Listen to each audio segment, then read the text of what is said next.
Hi, welcome back to the shop. It's been a while, but we're back, and today's new toy day. Today we're going to be talking about my new FF Industrial F18R mini excavator. I got this through govplanet.com. It's a government auction site owned by the Ritchie Brothers Auction Company. And this is one of many different Chinese import excavators sold under a bunch of different brand names. And there's a bunch of Facebook groups you'll see, but oftentimes they're sold with limited parts availability, no service, no warranty. But for some of these, if you pick them up for the right price, I think it can be worth the money. On this today, we'll do a little walk around. I'll show you what you get with this particular model if you get one at the same auction site. And then we're going to jump into some initial action items that we need to take care of. If you read around the forums, the big things you need to do immediately when you get this is change out the motor oil as well as the hydraulic fluid, because the motor oil that they use in these is pretty low quality, so you want to change that out to extend the longevity of the engine. And then with the hydraulic system, oftentimes apparently there's a lot of metal chips left in the tank and throughout the system, so you want to flush that out and get good, decent quality hydraulic oil in there, and that way your machine will last longer. Other things they recommend to do is just check all the bolts, make sure they're tight, check all your grease zerks and make sure everything is greased properly and that those grease zerk fittings are actually drilled through to apply grease to the appropriate spot. I've read that sometimes there's this fitting there, but it's not actually drilled out so that the grease can get to the pins or joint. Well, let's get into it, and I'll do a walk around and show you what comes with the machine. So again, there's not much to these when you buy them. Basically, you're going to get a little toolbox with some goodies in here. I'll show you what's on that. And then the machine itself.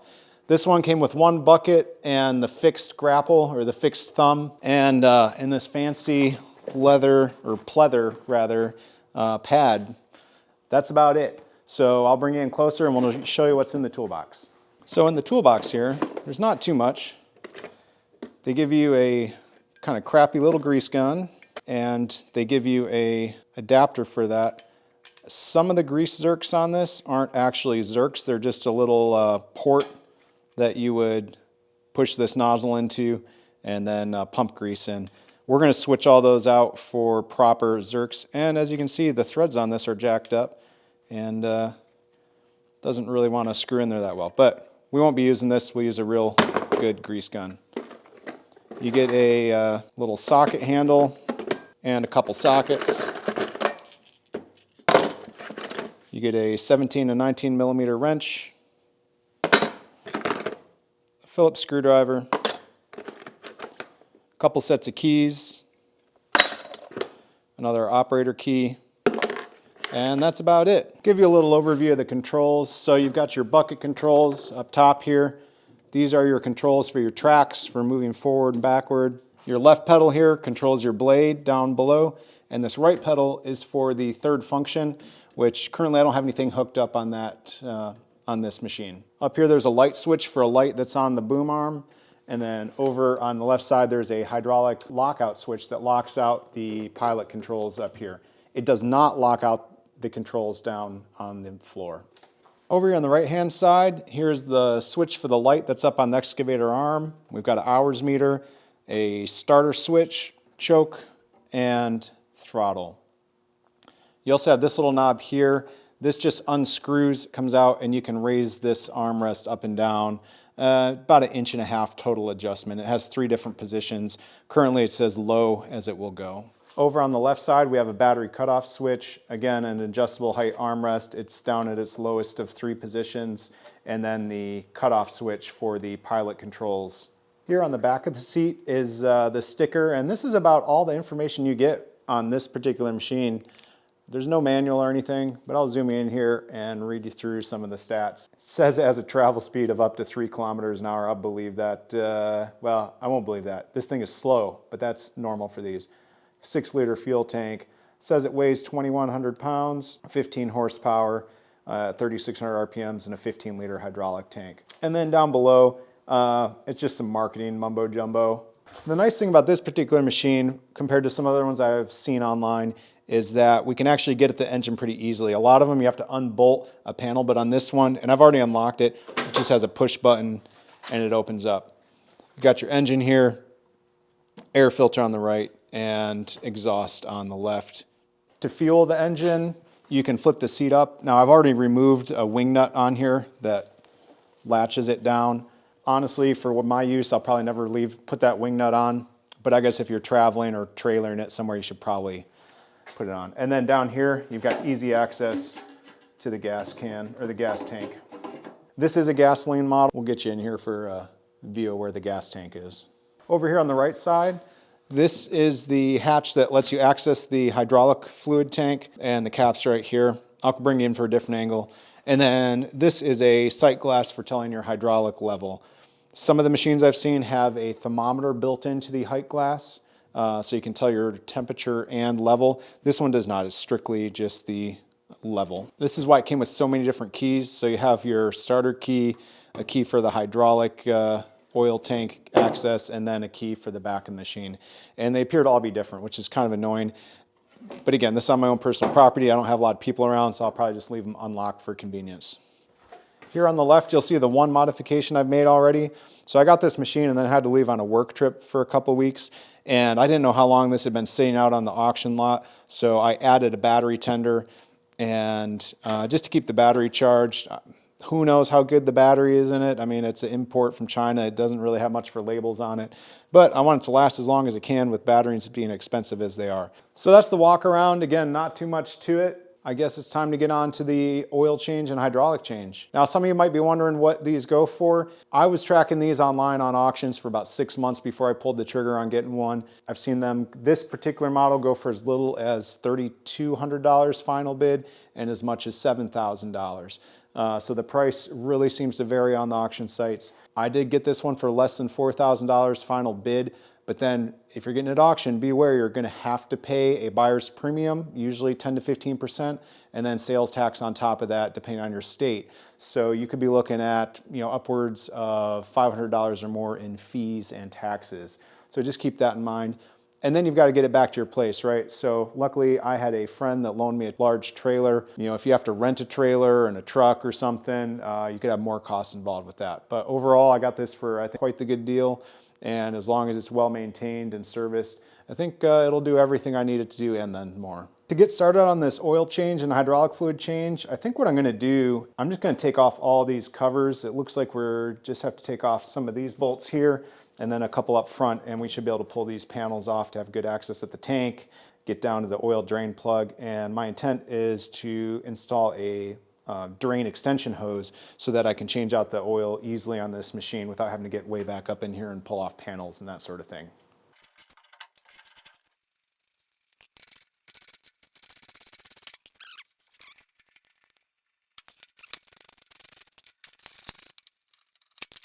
More power. Probably put them back in by hand, but just to remove them, speed things up. Can I get at that one? I might need to use a wrench for that. Boy, the wind is howling out there.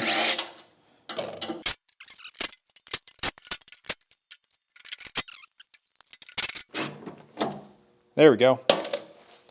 Let's see if that worked or if I'm missing a bolt. Yeah, it seems disconnected. What are we stuck on? Oh, it's just stuck. Good access to the hydraulic tank.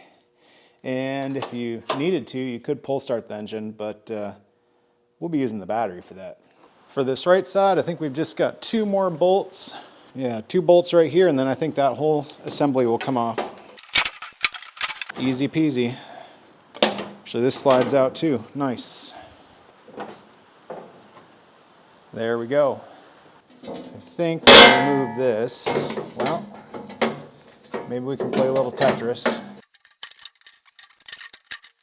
Look at that. I was afraid I was going to have to pull those pedals off. Now you can see how high quality these machines actually are. And that's a joke, by the way. So you can see back here's our main hydraulic pump run off the engine. Here's your hydraulic motor for rotating the cab. And then these are all your different valves. Now this rust looks like it's just from where this was getting wet out in the rain. I don't see any leaks so far. That's nice. Now, not sure what that hooks up to. Ooh, it's really storming out there. Power's flickering. This looks like it goes up to the light, so maybe I bumped this switch loose or something. Actually, it's got a little Y here. The other side goes up to the light, so maybe this is if you have, there's an option for a second light or something. We'll just zip tie this out of the way so it's not getting broken. Now I think to get at that drain plug, to make our lives easy, I think we're going to take these trim panels off too. Looks like it just might be 2 bolts. The side panels have a couple more down to the frame. So they included a 14 millimeter, 16 millimeter, and 12 millimeter socket in that toolbox. So I grabbed one of my 16s.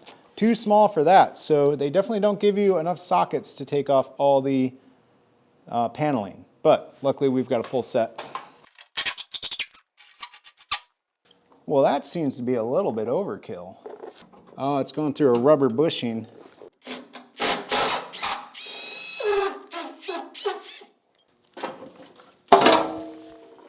Looks like we have a extra self-tapping screw here. Now this is the hydraulic pickup line from the bottom of the tank over to the pump. It's pretty close to the engine head, so we'll put some muffler wrap or something around there. And it seems to be rubbing up on this piece of the frame, so we'll put some sort of protection there to keep it from wearing through. So again, it's kind of what you expect with these. Not the best design or quality control, but it's cheap.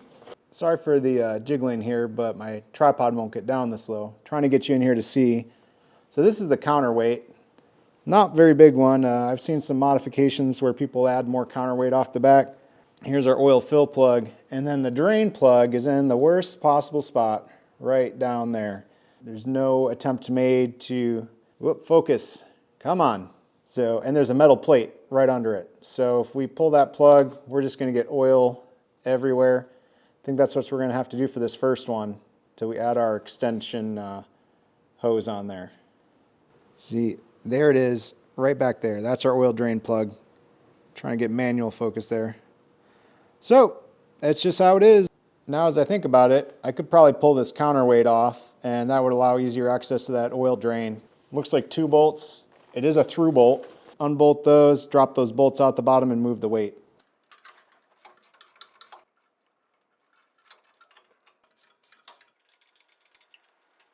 Now let's see if I can get this out of here without dropping it on my toes. That's maybe 50 pounds at best. Not much of a counterweight. Hey, we can get to our drain plug now. Hurrah. Well, it looks like I forgot to hit record. What I had said was to try to make less of a mess. I folded up some aluminum foil, and that helps to guide the oil to my drain pan here. It's not perfect though. It kind of ran out around this edges here, but it's better than nothing. They make a product, they sell it online, I think it's called Fold a Funnel. Works great, it's an awesome product, but it's not very, it's kind of expensive. Aluminum foil is cheap, so that's what I usually use. And then here's the oil drain plug. So to determine what size oil drain hose we need to get for an extension to make these oil changes easy, I've got this thread checker. And these are pretty handy to have. You can check male and female threads. And I'll put an affiliate link down in the description if you want to get one for yourselves. It'll help support the channel. So just thread the bolt in. And this is a metric 12-1.5. So now I can look for an oil drain hose. Might have to get an adapter for that thread size, might not. We'll just see what's available online.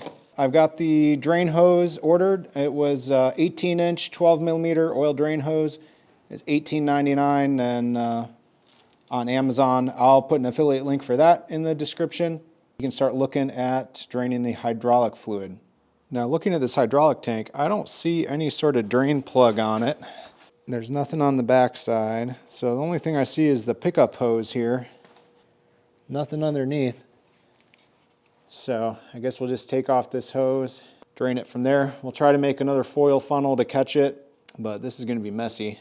Now, feeling up underneath this tank, I do feel what appears to be a drain plug. So I'm going to try to pull this panel off, and that should allow us to get to it and hopefully make this a much easier job. There we go. On this back part.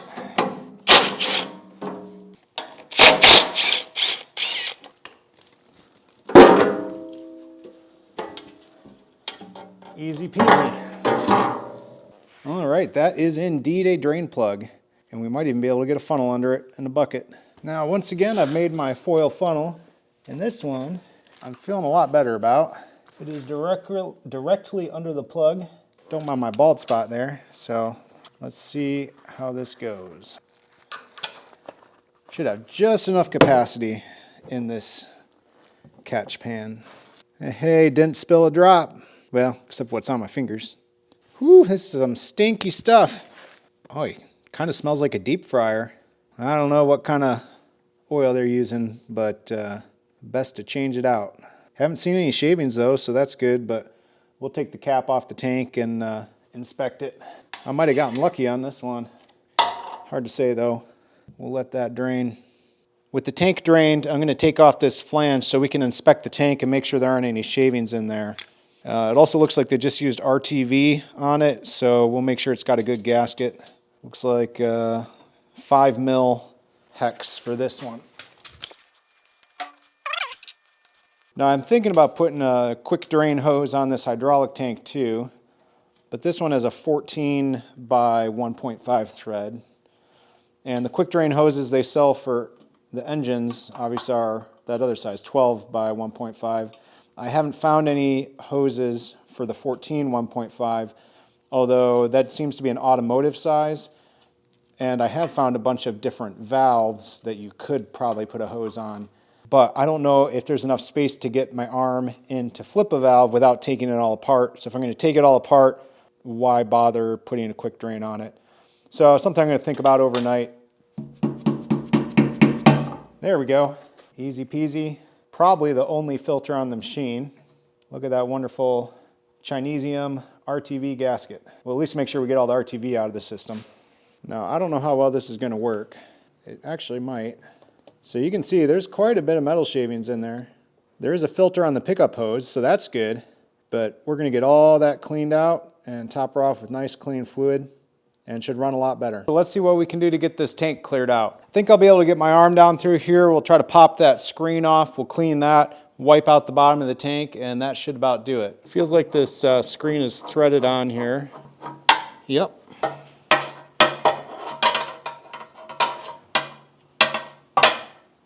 There we go. Yeah, a lot of little chips there. So we'll clean that out. And I'll see if I can get some rags down in there to wipe out the bottom.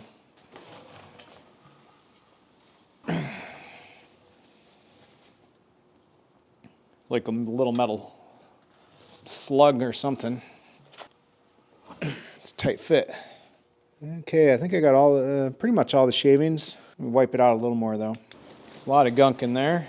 That looks pretty good. Let me bring you in for a look. All right, let's see if we can get this to work again. Put some light in here. Well, not perfect for the lighting anyways, but I think I've got all the shavings out. So what we'll do, we'll also throw a magnet down in the bottom of the tank here. In case any more shavings come through, they'll stick to the magnet.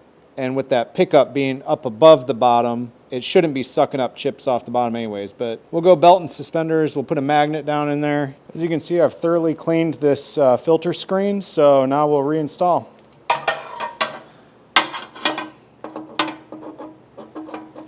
And click. Now I just need to make a new gasket and put the cover back on. Got my gasket in place, and we will reinsert the screws. Now I did use a little bit of gasket RTV because I figured it's not going to hurt. So I'm going to snug these up, we'll let it cure for a bit, and then we'll do the final tightening per the instructions on the tube.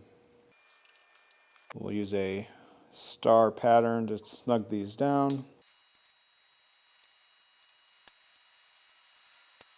All right, we'll let it cure for a little bit, and then we'll come back and do the final torque. Next thing I want to work on is this hydraulic hose that goes from the pickup over to the pump. I'm going to disconnect it at the tank there and probably disconnect it from the pump because I want to wrap it to keep it insulated from the cylinder head. And then I'm also going to come in here with a grinder and knock the corner off this frame piece because it's going to want to abrade right through this hose. Well, the Proto is not big enough. We're going to have to go to the King Dick.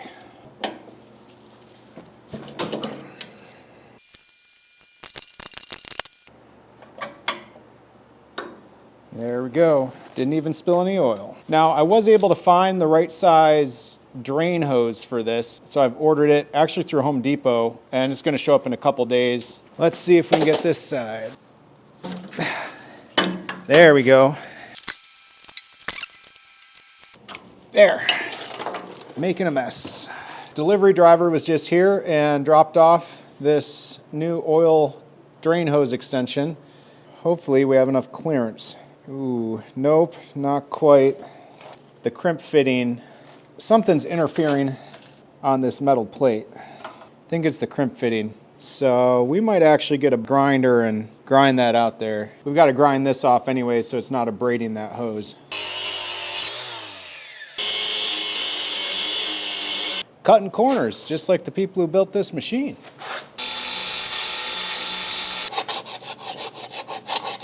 All right, we'll hit this with a little primer.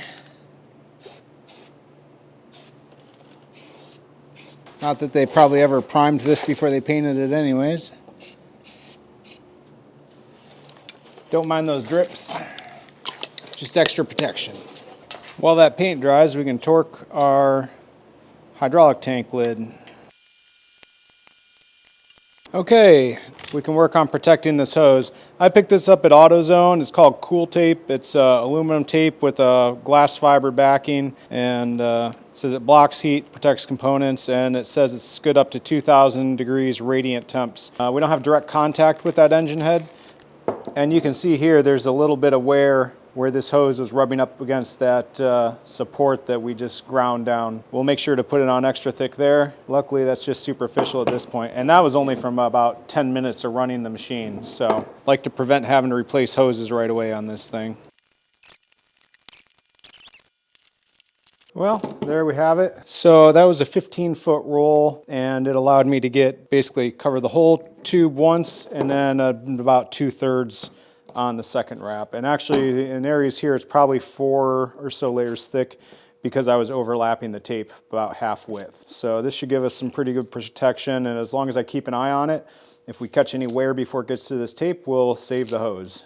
All right, for our top coat, we've got this good old Rust-Oleum chrome, because why not? It's left over from another project. It dries quick, so it'll work. Fancy. Way too much. All right, I think our best bet is to get this hose back in position. There we go, that's aligned well. And that seems to be coming up through the same spot that it was earlier. There we go, it should be sufficiently tight. Now we'll have to route it back through to the tank.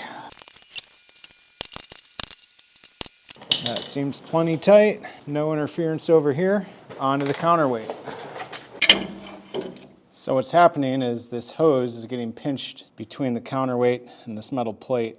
If this crimp wasn't quite as long, it'd give us a little more flexibility, as it were. Well, this drain hose isn't going to work with this counterweight, so I picked up a different one. This one, the crimp is a lot shorter and it's much more flexible, so hopefully that'll let us make the turn here and still get the counterweight installed. So I'm going to drain the oil and we'll switch out the hoses. I've got the new hose swapped in. It wasn't wanting to drain very well because it's so cold in the shop right now. So what I did is I just loosened up the old hose and then swapped them out real quick, and I only spilled maybe a tablespoon, 2 tablespoons of oil. This one I think will work a lot better. So let's put the counterweight back on. Put that up and over for now.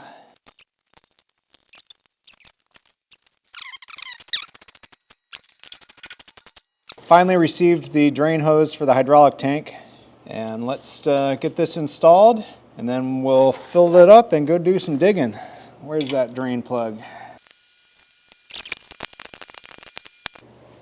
All right, that's good. Let's fill her up.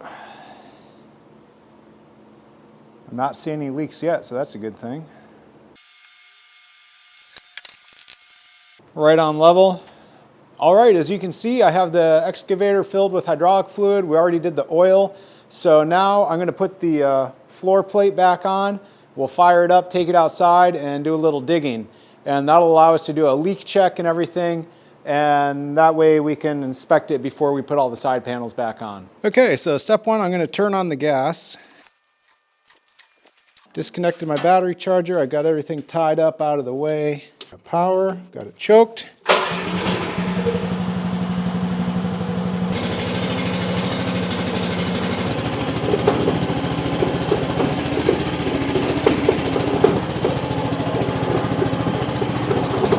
Okay, so I've got this old rotten stump here that keeps tripping us up on the way out to the chicken coop. So I've got it running just a little bit above idle. And our ground's somewhat frozen. We've had pretty cold weather. And I just stalled it out. So probably need a little more throttle. So let's lock out the hydraulics, go back to idle. Needs a little bit of choke to start. It's only about 20 degrees today. I raised my throttle up to about halfway.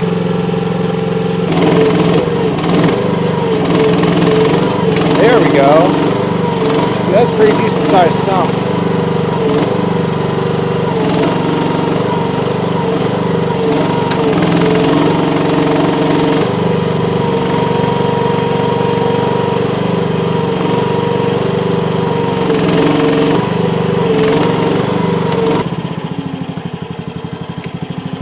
Well, I'd say that's pretty successful. I'm going to throw these big roots out of the way, and then we'll use the blade to smooth it out so we're not falling in a hole on the way to the chicken coop.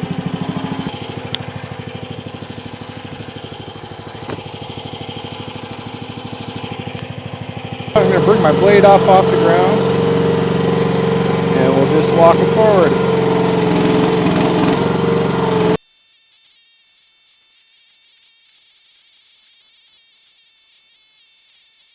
Well, I think that was a resounding success. I was able to dig out this old stump that's been bothering me for a long time, tripping us on our way to the chicken coop. So that was great. The controls are much smoother now that I've changed out the hydraulic fluid. So if that's an issue on your machine, if you haven't gotten rid of that old junky Chinese fluid, definitely change that out.